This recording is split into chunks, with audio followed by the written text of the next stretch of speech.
बिस्मिल्लाहिर्रहमानिर्रहीम। अस्सलामुअलैकुम। Welcome to SA teaching zone.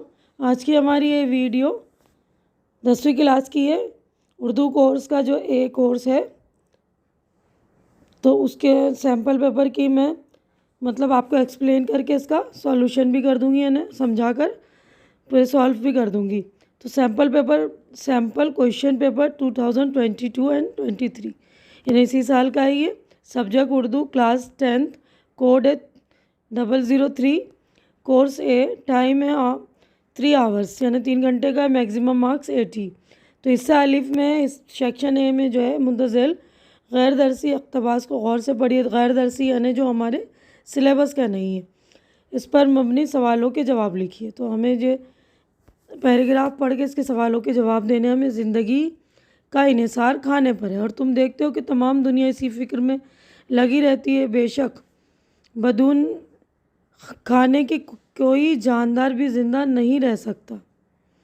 फाके से कमज़ोरी और अंजाम को हिलाकत होती है, लेकिन ये बात तजवीज़ तलब है कि क्या खाने चाहिए। हर किस्म का खाना जो घर में मैसर आए खुश दिली के साथ खाओ। अगर कोई चीज़ घर में नहीं है तो इसके वास्ते ज़िद न करो। मांग कर खाना बेगैरती की बात है। जब तक खूब ज़ोर की भूख न लगे मत खाओ, और हमेशा थोड़ी भूख बाकी रख कर दस्तरख्वान से उठ जाना चाहिए। बहुत खाने से बदहज़मी और पेचिश और पेट में दर्द होता है। तो ये हो गया हमारा पैराग्राफ कंप्लीट। अब इसके क्वेश्चन देखिए। पहला क्वेश्चन है, ज़िंदगी का इन्हिसार किस चीज़ पर है? तो ज़िंदगी का इन्हिसार खाने पर है। इसका पहले का जवाब हो गया। अब दूसरा है, फाके का नतीजा क्या होता है? तो फाके से कमज़ोरी और इंजाम को हलाकत होती है। ज़्यादा मांग कर खाना कैसा है? मांग कर खाना बेगैरती की बात है। ज़्यादा खाने से क्या होता है? ज़्यादा खाने से, यहाँ लिखा है ना, बहुत खाने से बदहज़मी, पेचिश और पेट दर्द होता है। ठीक है। खुश दिली के क्या मायने? खुश दिली के मायने खुश होकर, यानी खुश दिली से, अच्छे दिल से, है ना। यानी अच्छे दिल से हमें खाना खाना चाहिए। जो भी हमें मिल जाए खुश होकर हमें खाना चाहिए। खुश दिली यानी अच्छे दिल से, अच्छे दिल के साथ। अब दूसरा जो है, ये हमारा नस्र का इक़्तिबास था, यानी सबक वाला। अब ये शहरी इक़्तिबास है। किस कदर ठीक ये कहावत है, तंदुरुस्ती हज़ार नेमत है। ज़िंदगी का मज़ा इसी में है, आदमी का भला इसी में है। तंदुरुस्ती न हो तो आफत आए, हर खुशी जाए जान पर बन जाए। वक्त बेवक्त मुँह न जुठलाओ, वक्त पर खाओ भूख में खाओ। यही बच्चों की है खुदा से दुआ, तंदुरुस्ती की ज़िंदगी हो अता। तो देखिए हो गया पैराग्राफ हमारा कंप्लीट। तो पहला सवाल है, हज़ार नेमत किसको कहा गया है? तो हज़ार नेमत तंदुरुस्ती को, है ना। ये कहा है ना, तंदुरुस्ती हज़ार नेमत। तो हज़ार नेमत तंदुरुस्ती को कहा है। तंदुरुस्ती न होने से क्या नुकसान होता है? तो तंदुरुस्ती होने से क्या नुकसान होता है कि हर खुशी हमारे से चली जाती है और जान पर बनाती है, यानी हमें कोई भी खुशी हासिल नहीं होती। तो हमारा पेज नंबर 1 जो है कंप्लीट हो गया। अब नेक्स्ट पेज पर हम चलते हैं। देखिए उस पर अगला क्वेश्चन है कि खाना हमें कब खाना चाहिए। तो आपने पढ़ा होगा ना, नज़म हमने पढ़ी है, खाना जब हमें भूख लगे तब खानी चाहिए। इस नज़म में बच्चों ने खुदा से क्या दुआ मांगी? तो इस नज़म में बच्चों ने खुदा से ये दुआ मांगी कि हमें जो है सेहत वाली ज़िंदगी दे, यानी तंदुरुस्ती वाली ज़िंदगी अता हो हमें। अता के क्या मायने? अता के मायने है देना, ठीक है ना। अता कर यानी दे। अब नीचे लिखे हुए हैं, मुंतज़िल दरसी इक़्तिबास को गौर से पढ़िए, इस पर मबनी सवालों के जवाब दीजिए। दरसी इक़्तिबास का मतलब सिलेबस का इक़्तिबास है ये। दुनिया मेरी भला जाए, महंगी है या सस्ती है? मौत मिले तो मुफ्त न लूँ, हस्ती की क्या हस्ती है? आबादी भी देखी है, वीरानी भी देखी है, जो उजड़े और फिर न बसे दिल वो निराली बस्ती है। जान से शय बिक जाती है एक नज़र के बदले में, आगे मर्जी गाहक की इन दामों में तो सस्ती है। जब सुना है तेरे बग़ैर आँखों का क्या हाल हुआ, जब भी दुनिया बसती थी अब भी दुनिया बसती है। आंसू थे खुश्क हुए जी है कि उमंड आता है, दिल पे घटासी छा जाती है, खिलती है न बरसती है। तो देखिए सवाल नंबर 1 कि किसकी गज़ल है? तो ये गज़ल जो है फ़ानी बदायूनी की है। तो सवाल नंबर 2 है, हस्ती की क्या, हस्ती से क्या मुराद है? तो हस्ती के जो पहला मायने उसके यानी वजूद, हमारा वजूद, और दूसरे मायने में ज़िंदगी, मजाल, ताकत, हैसियत। यानी पहले के मानी ज़िंदगी और दूसरे की मानी ताकत, हैसियत, है ना। तो इसका मतलब इस मिसरे का मतलब ये हुआ कि हमारी ज़िंदगी की क्या हैसियत है। शायर कहता है हमारी ज़िंदगी की कोई हैसियत नहीं, कि मैं ज़िंदगी को अनमोल समझता था लेकिन ज़िंदगी की कोई भी हैसियत नहीं। अब उसके बाद है दिल की बस्ती की क्या खसूसियत है। तो दिल की बस्ती का मतलब होता है कि ये एक ऐसी निराली बस्ती है कि जो उजड़ने के बाद नहीं बसती। दिल की बस्ती ऐसी है क्या है, यहाँ वीरानी भी है।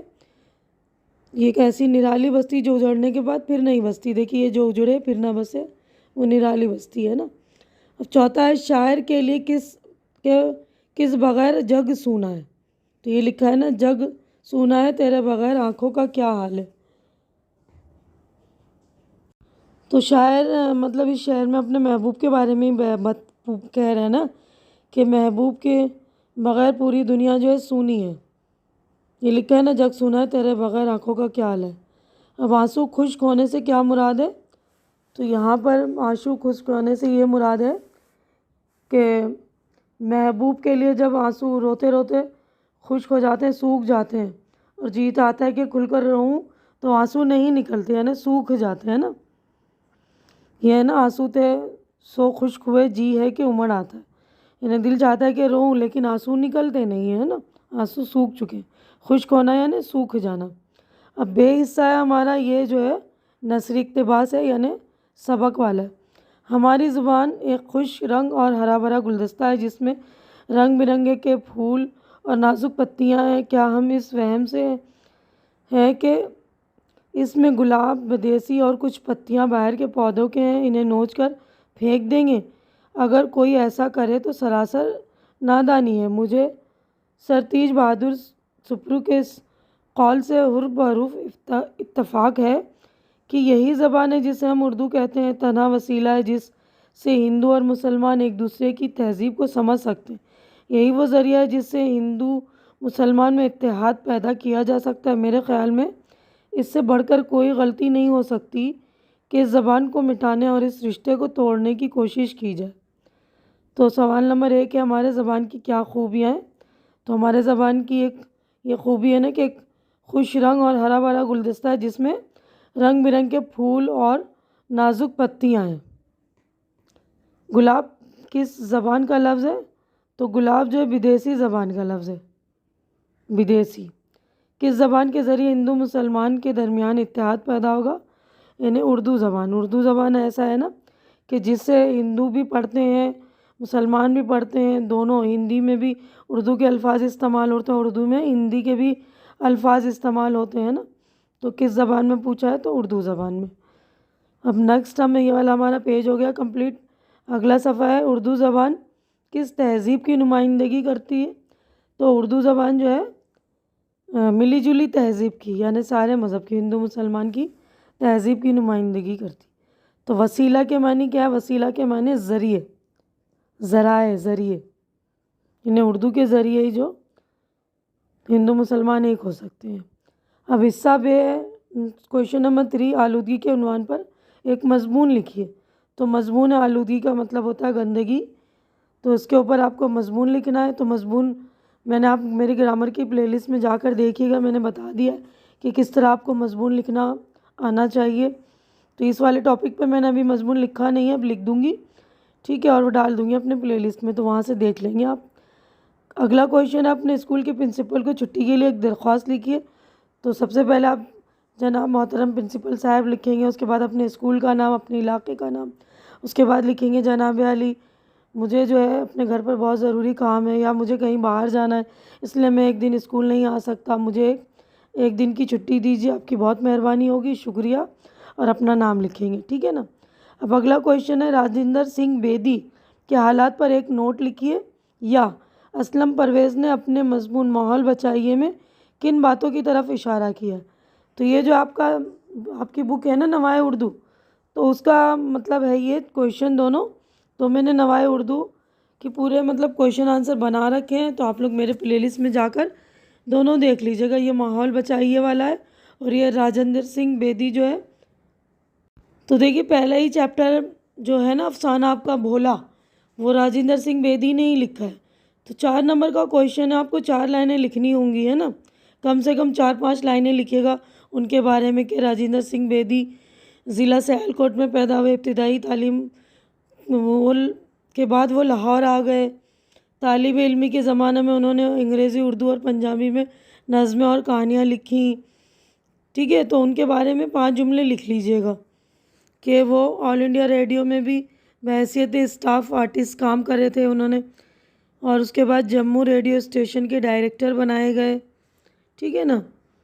तो उसके बाद नेक्स्ट क्वेश्चन है, लाई हयात आए कज़ा ले चली, अपनी खुशी से ना आए, अपनी खुशी ना आए ना अपनी खुशी चले। इस शेर की तशरीह अपनी ज़बान में लिखिए। तो ये गज़ल है। तो देखिए ये गज़ल जो है शेख मोहम्मद इब्राहिम ज़ौक़ की लिखी हुई गज़ल से लिया गया है ना ये शेर। तो इस शेर में जो इब्राहिम ज़ौक़ जो ये कह रहे हैं कि दुनिया में कोई अपनी मर्ज़ी से नहीं आता, ना कोई अपनी खुशी से यहाँ से जाना चाहता है। इस कैफियत को ज़ौक़ ने इस तरह कहा है कि एक इंसान इतना मजबूर है कि इस दुनिया में आता तो है, अपनी खुशी से आता नहीं, लेकिन जब मौत हमें लेने आती तो हमें जाने का दिल नहीं चाहता। ना हम अपनी खुशी से आ सकते हैं, ना अपनी खुशी से जा सकते हैं। ठीक है ना। अब उसके बाद है नज़म अख्तर शेरानी, नज़म ओ देश के आने वाले वता का खुलासा अपनी ज़बान में लिखिएगा। तो ये भी मैंने खुलासा जो है लिख दिया, मतलब आपको मेरी प्लेलिस्ट होगी ना नवाए उर्दू की 10वीं की प्लेलिस्ट में मिल जाएगा। मुंशी प्रेमचंद वाला भी है, ये आपकी बुक का ही है ये भी क्वेश्चन। उसके बाद देखिए सेक्शन सी जो हिस्सा जीम में क्वेश्चन नंबर 8 है, वो फ़ेल जिसका फ़ाइल मालूम हो उसे क्या कहते हैं।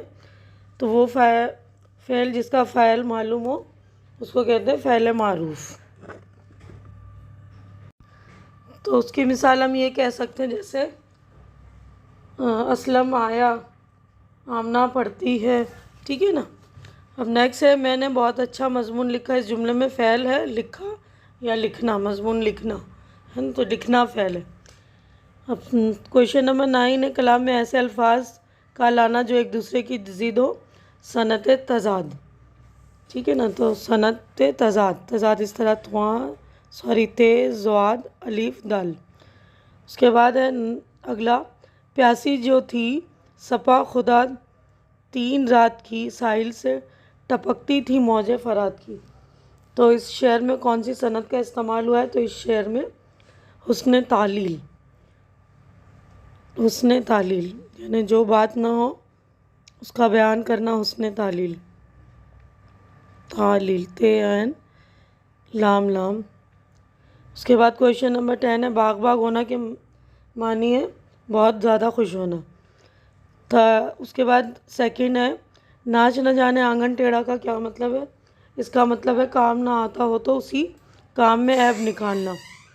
अब अगला है, वाह कितनी उम्दा खुशबू है, ये किस तरह का जुमला है। तो ये जुमला है फ़िजाइया, फ़े जीम अलीफ हमज़ा या।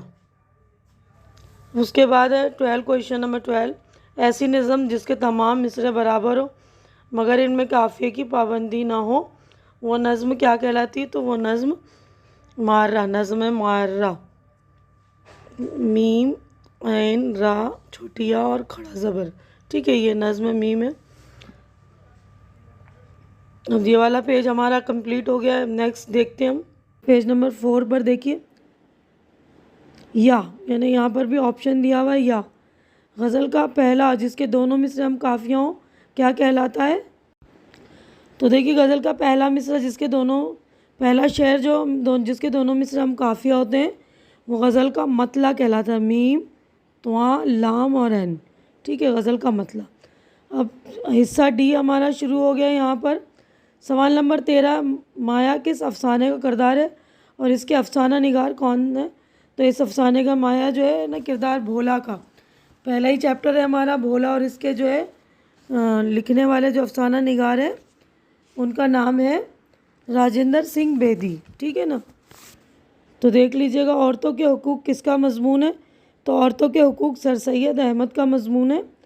अब सवाल नंबर 14, मुर्गान कफस को फूलों ने ए शाद ये कहला भेजा है, आ जाओ जो तुमको आना हो, ऐसे में अभी शादाब है हम, ये मक्ता किसकी गज़ल का है? तो देखिए यहाँ पर शाद है ना ये, तो ये मक्ता जो है शाद अज़ीम आबादी का है, ठीक है ना, शाद अज़ीम आबादी की गज़ल का है। उसके बाद है यासियत का इमाम किस शायर को कहा गया है? इनका एक मशहूर शेर लिखिए। तो देखिए यासियत का इमाम जो है फ़ानी बदायूनी को कहा जाता है। उनकी गज़ल का एक शेर वही लिख सकते हैं आप, दुनिया मेरी भला जाने महंगी है या सस्ती है,